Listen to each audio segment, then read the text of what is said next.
Logan Pierce came to in a haze of static and blood. His hands were bound, his lips cracked, and the metallic taste of alien air clung to his tongue. The last thing he remembered was the flash of light over his cargo freighter, civilian, unarmed, before the hull had buckled. Then blackness. Now he was in a cage. Cold bars, faint hum of a containment field.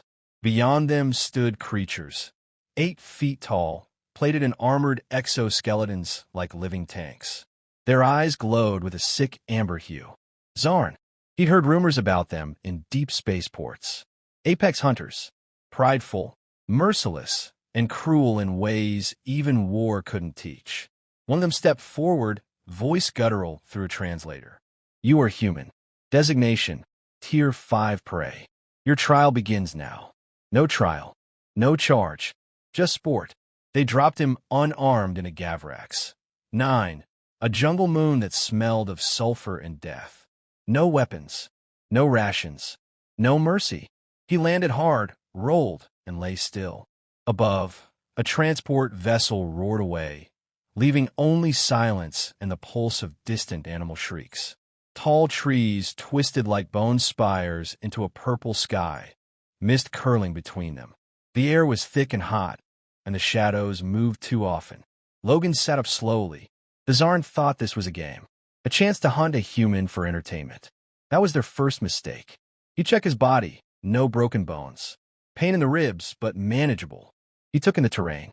Vines like razor wire, deep underbrush, uneven rock. Jungle combat, his old specialty. In his last deployment, he'd ghosted through Amazonian drug corridors and sandstorm-ridden villages, dismantling warlords cell by cell. The jungle was never a threat. It was a tool. The first night, he stayed low, slept in a ditch under a pile of alien leaves, masking his body heat with damp soil. He observed, listened. The Zarn were overconfident. Their patrols moved in predictable patterns. Loud, sloppy. Their tech made them lazy. He spotted the first patrol at dawn. 2 soldiers in power armor, scanning the trees with thermal optics. He stayed perfectly still beneath the mud until they passed. One left behind a glowing trail, something dripping. He followed it cautiously. Half a click away, he found the body of another prey. Insectoid, torn open, half-eaten, but the kill wasn't fresh. Near the corpse lay a broken wrist-mounted weapon, primitive by Zarn standards, but still functional. It fired once when he tested it, hissing plasma into a rotting stump. That was enough. Now he had a weapon, and a war to fight. By nightfall, he'd scavenged more. Plasma blade from a dead Zarn scout, cracked visor with terrain mapping. Slowly, piece by piece, the jungle began to bend in his favor. He didn't run. He didn't hide. He hunted. The first Zarn he killed never saw it coming. It was a simple tripwire trap. Tension vine, sharpened bone, and gravity. The alien's body fell with a wet crunch.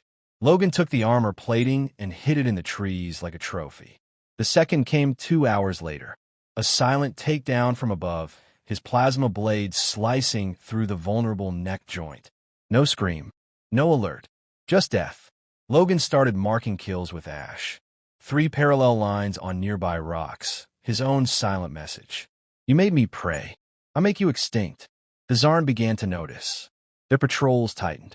Drones buzzed overhead. Still, he moved between them like smoke. A ghost in the underbrush. The jungle whispered for him and turned savage for the rest. He found a shallow cave for a temporary base. Inside, alien skulls littered the floor. Other species who hadn't made it. He studied their remains. Analyzed the mistakes. No fire. No sound. Never stay in one place. Kill quickly. Strip gear. Move on. He wrapped his boots with vine cloth to silence his steps. Coated his skin in local plant resin to scatter scent trails. Took no food he hadn't tested on vermin first. He was no longer just a soldier. He was evolution at war. On the 3rd day, he discovered the drone. It was damaged, sparking. Surveillance class. He dragged it into the cave, stripped it of tracking modules, and spliced it with a Zarncom chip. After an hour of work, it flickered to life. The drone hovered silently and synced to his command signals. Now he had eyes, and the eyes revealed something new. Far across the valley, buried beneath vines and moss, was a structure, geometric, black metal, humming faintly. Zarn technology. A forward base. Shielded, hidden, likely where they managed the entire hunt. He stared through the drone's optics at the armor guards patrolling the perimeter. Ranks of Zarn warriors, rifles slung carelessly, laughing at some unseen feed. They thought they were in control. Logan gritted his teeth, pressing his fingers into the earth until his knuckles ached. They thought this was a game. They were wrong. The jungle remembered. The vines wrapped tighter. The beasts fell silent. The trees leaned in as if to watch what walked among them. The Zarn were not the apex here anymore. Logan's first strike was surgical. He watched through the hijacked drone's optics as two Zarn soldiers moved through a ravine below. Overconfident, relaxed. One joked in their guttural tongue. The other dragged a scorched helmet from a previous kill. Human. Logan moved like a whisper, feet muffled in wrapped foliage, breath held, blade drawn. He waited until they passed beneath a crumbling overhang he'd sabotaged hours earlier. A soft snap. The cliffside collapsed. One Zarn vanished under a rain of stone.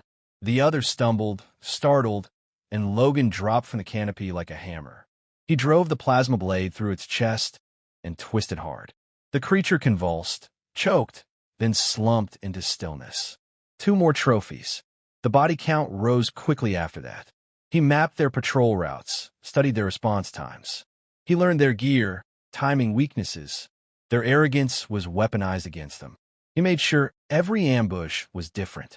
One left hanging from a tree, limbs splayed in a mock crucifixion. Another stuffed inside a broken drone shell. Messages, warnings, psychological warfare. He wanted them afraid. He wanted them to understand what fear really was. They started to call him something. The drone picked it up in snippets. Kroval Zektar, roughly translated, the ghost with burning eyes. He liked that. But this wasn't revenge for fun. This was message and mission. In the wreckage of the second outpost he raided, Logan found what he feared, a list of coordinates. Earth was on it. So were several human colonies. The Zarn weren't just hunting humans for sport. They were scouting for invasion. They didn't see humans as sapient equals. They saw them as cattle, entertainment, resource. That sealed it. This wasn't just survival anymore. It was war. He started collecting more than weapons. He took data slates, comm devices, encryption notes. He jury-rigged a rudimentary field lab in his cave, powered by stolen alien batteries. By night, he studied enemy layouts. By day, he erased them from the jungle. He found old traps left by other species, razor-laced pits, toxin spore mines, decayed but reparable. He studied each, improved them, and used them in combinations the Zarn couldn't predict. He'd studied asymmetrical warfare on Earth. This was no different. High-tech didn't matter when your legs were gone and your nerves were screaming. One by one, the hunters began to lose their nerve. Logan saw it in the way they moved, no longer arrogant but twitchy, no longer loud but scanning every shadow. They clumped in pairs. They doubled patrols. Their base shields flared up more often. They no longer laughed. The jungle had turned on them. One night, Logan watched through the drone as a young Zarn recruit broke ranks, panicking, and ran off into the trees. The others didn't chase him. They were too scared. Logan did. He followed silently, watched the Zarn trip and stumble through the foliage, watched him pause, cry out to his gods or ancestors, whatever passed for comfort. Logan didn't understand the words, but he understood the fear. He stepped out from behind a tree and raised his stolen plasma rifle. The Zarn screamed once before it ended. Logan left the corpse in the open, draped in the stripped armor of another. At its feet, he carved human words into a flat rock using a shard of alien alloy. You hunted the wrong species. By now, they knew. The remaining Zarn had pulled back toward their base. Patrols stopped. No more broadcasts. No more laughter. Only static. He used the silence. Through the drone, he scouted the forward base again. It was buried beneath layers of biocamouflage, shielded by energy walls. But he noticed something different this time, movement inside the walls. Not military, civilian. Prisoners. Not all prey were killed in the hunt. Some were studied, tortured, kept for later. Logan's jaw tightened. He hadn't just declared war. He'd become the war. He began preparing for something bigger, sabotaging supply drops, spiking the jungle's natural fauna into feeding frenzies near base borders, setting the stage. The next assault wouldn't be a strike. It would be a dismantling. He watched the Zarn from afar, his body caked in camo paste, face darkened beneath a ragged helmet. He wasn't a man anymore. Not here. Not now. He was what the jungle birthed when predators forgot to respect the balance. And the balance was about to shift. Logan Pierce knew what he had to do. The remaining Zarn forces were holed up in their hidden base, fortified beneath the thick canopy of Gavrax 9. The jungle had become their protector, and the base was their sanctuary. But it wouldn't be for long. He sat in the shadows of a cliff, overlooking the structure through the darkened lenses of a stolen Zarn scanner. The base wasn't just a collection of buildings. It was a fortress. A perfect design of overlapping energy shields, surveillance drones, and automated defense systems. The Zarn didn't need many guards anymore. They felt secure, confident. They didn't understand what they were up against. Logan did. The base hummed with alien technology, concealed by a shield that refracted the light. It was a command center, a storehouse, and a prison all in one. Through his drones, Logan had witnessed the captives, human, alien, and more, caged like livestock, some barely alive, their eyes dull from despair. It was a grim reality, but one that had fueled his resolve. This wasn't just about survival anymore. It was about stopping the Zarn from harvesting any more lives, human or otherwise. If it didn't destroy their operations here, Earth and its colonies would be next. The invasion would continue until nothing but ashes remained. The first step was to cut off their supplies. Logan spent the next 2 days on reconnaissance, gathering intel, mapping weak points in the perimeter, and watching for patterns. He could see the automated delivery drones bringing in more ammunition, food, and prisoners. Every drop-off was a vulnerable link in the chain. He marked every weak spot on his map, gaps in the shield, blind spots in the surveillance. Then, as night fell on the third day, he moved. Logan had rigged a series of explosive charges using fragments of Zarn tech and his limited supply of Earth explosives. He crept into the dense underbrush, pulling his gear behind him. His heart pounded not from fear, but from the anticipation of finally striking at the heart of the enemy. His pulse steadied, focused. He didn't need more than one chance. He set the first charge beneath a supply drop chute, where automated drones passed frequently. Then he moved toward the secondary air vents. The Zarn had built their base with defense in mind, but they hadn't accounted for one thing: human ingenuity. A single blast of the ventilation system could flood their air supply with toxic gas, incapacitating their forces long enough for him to get inside. The jungle was alive with the sounds of distant predators, but here, everything was still. Logan's breathing was shallow, controlled. He set the charges one by one, ensuring that each one was timed perfectly. As the last charge clicked into place, he pulled back into the shadows, observing. The time was now. He hit the detonator. The first explosion was deafening. The supply chute crumpled inward as the drone fell, flames licking the sky in a burst of red. Alarms screamed through the base as the secondary charge went off, the ground shaking beneath his feet. A plume of smoke rose, thickening the air, and for a moment, Logan allowed himself a smile. The chaos had begun. The Zarn scrambled into motion, their once pristine order disintegrating into confusion. Logan could see them now, half in armor, half without, running toward the disturbance, firing their weapons into the air, searching for the source of the breach. They were no longer hunters. They were the hunted. Logan wasn't far behind them. He moved silently, following the smoke and chaos, using the distractions to slip past the remaining patrols. He knew he couldn't stay in the shadows forever. He needed to get inside. He darted toward the perimeter wall where the shield generators stood, hidden beneath thick foliage. His eyes scanned quickly. There was a gap, barely visible, a vulnerability in the shield he had marked earlier. A window of opportunity. Logan didn't hesitate. He crossed the threshold, ducking low into the shadow of the wall. As he approached, he could hear the hum of the shield generator growing louder. He had only one shot at this. If he was too slow, the shields would recalibrate and lock him out. With a swift, practiced motion, Logan attached a small device to the base of the shield generator. He tapped a button on his wrist pad and waited. There was a slight whine, followed by a burst of static. The shield flickered, then dropped.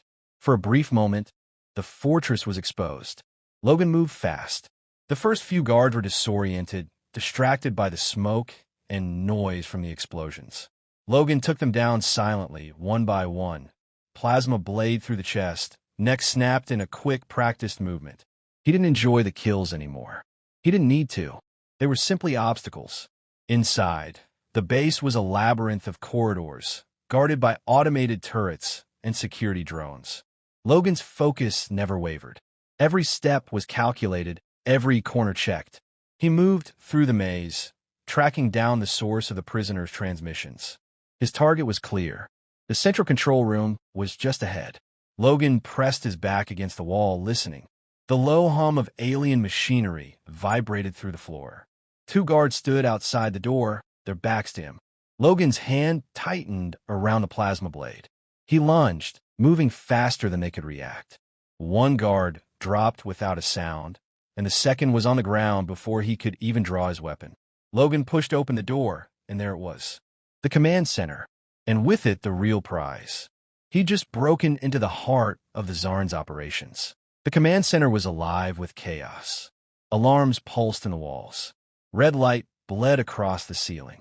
Holographic displays flickered with scrambled Zarn script as Logan stepped into the chamber, rifle raised, eyes scanning. In the center of the room, a Zarn officer stood frozen, his clawed hand hovering over a console. Logan didn't hesitate. 1 shot to the chest dropped the alien like a sack of stone. He moved fast. The room was a maze of terminals and consoles, all alien, all pulsing with data. His stolen interface node buzzed against his forearm, syncing to the system through a decrypted Zarn chip. Screens lit up in response. Lines of code scrolled past, prisoner records, hunting schedules, planetary coordinates. Earth was on the list. So were 2 colonies, and several species Logan had never heard of. Hundreds marked, cleared, or extinct. This was a war machine disguised as a tradition. He dove deeper, fingers flying across the console, triggering a full system dump to the drone's storage module. He activated the central core's emergency override, a reactor failsafe buried in the base's framework. Every fortress had a kill switch. The Zarn just never thought it would be used against them. The countdown began. 300 seconds. Logan bolted from the room. Outside, the base was in full collapse. Fire licked the walls, drones sparked and fell from the sky, and confused Zarn soldiers barked orders to each other in panic. One spotted Logan and raised a weapon, but a blast from Logan's rifle dropped him before the trigger was pulled. He raced down the corridor toward the detention block. If even one prisoner was still alive, they weren't dying in this place. The cages were worse than he'd imagined. Dozens of cells lined the wall. Most empty, some filled with bones, others with living beings barely clinging to breath. Logan smashed the controls, disengaging the energy locks. The captives, human and alien alike, staggered out, some collapsing, some too weak to speak. He threw his last 2 stim packs to the strongest among them. Help the others. Get out. Run east into the trees. I've cleared a path. Move now. They nodded, fear giving way to determination. Logan turned back toward the inner base. 90 seconds left. That's when he saw him, Vertal, the Zarn commander, standing tall in the war hall, blocking the final escape route. He wore ceremonial armor, dented and scratched from campaign after campaign, and held a blade longer than Logan's arm. You defiled the blood rite, the alien growled. No, Logan said, voice cold and even. I ended it. The 2 charged. The clash was brutal. Vertal was strong, faster than Logan expected. His blade slashed across Logan's ribs, drawing blood, staggering him. Logan rolled, came up firing, but the commander knocked the rifle aside and closed in. They fought in silence. Blade to blade, fist to fist. Logan ducked a swing and stabbed low, catching the Zarn in the thigh. Vertal roared, grabbing Logan by the throat and slamming him into the wall. Logan's vision blurred, but only for a second. With a growl, he jammed the stolen drone's plasma cell into the alien's chest and activated it. It exploded point blank. Vertal collapsed, half his chest gone. Smoke and blood steamed off his armor. Logan stumbled over him, breathing hard, then staggered toward the exit. 20 seconds. He sprinted through the jungle as the ground rumbled behind him. The captives were already gone. He saw broken vines, crushed brush, signs of movement. Good. The drone zipped above him, recording everything. 5 seconds. Logan dove into a ditch, threw himself behind a ridge, and the base erupted. A column of fire split the sky. The blast ripped through the trees, flattening them in a wave. The shockwave hit him like a freight train. Dirt and heat slammed into his back. He stayed down until it passed. When he stood, Gavrax, 9 was changed. The jungle near the base was ash. Smoke coiled into the sky. The Zarn hunting fortress was gone. Nothing left but slag and silence. Logan pulled himself to his feet. His side burned, ribs cracked, face smeared with blood. But he was alive. The drone hovered beside him, humming softly. He tapped its transmitter, fed it the compiled data. Every file, every image, every recorded death. Then he looked into its lens and spoke. This is Staff Sergeant Logan Pierce. Gavrax, 9 is no longer a hunting ground. It's a graveyard. Let this message reach Earth. Let it reach the Zarn fleet. If you come for us again, remember this. He paused. Humans are not prey. We are the reckoning. He uploaded the message and set the drone skyward, where it would find an allied relay and broadcast the signal. The last thing Logan saw before it vanished into the clouds was the reflection of fire in his own eyes. The jungle whispered again, and this time it whispered his name.